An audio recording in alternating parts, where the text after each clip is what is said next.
తెలంగాణలోని సర్కార్ బడుల్లో చదివే విద్యార్థులకు స్కూళ్ల రీఓపెన్ రోజే పుస్తకాలు అందించేందుకు ప్రభుత్వం చర్యలు చేపట్టింది. దీనికి అనుగుణంగా ప్రింటింగ్ ప్రక్రియను కూడా స్పీడప్ చేసింది. రాష్ట్రంలో పాఠశాల విద్య బలోపేతంపై దృష్టి సారించింది రేవంత్ సర్కార్. ఇప్పటికే స్కూల్ ఎడ్యుకేషన్ లో అనేక మార్పులు చేసిన ప్రభుత్వం తాజాగా సర్కారు బడుల్లో ప్రీ ప్రైమరీ క్లాసులను ప్రారంభిస్తున్నట్టు ప్రకటించింది.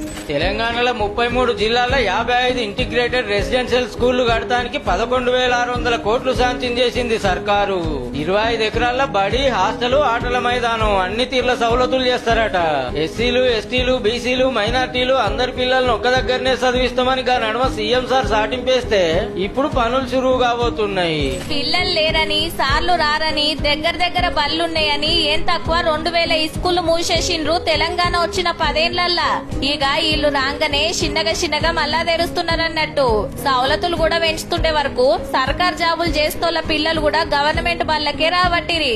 డొనేషన్లు లేవు, అడ్మిషన్ల ఫీజులు లేవు, ఫ్రీ చదువులు, ట్రైనింగ్ అయిన సార్లు, ఖర్చు లేకుండా బట్టలు, పొయ్యిలు, ఇంగ్లీష్ మీడియం ఉండే, ఆటల మైదానం ఉండే.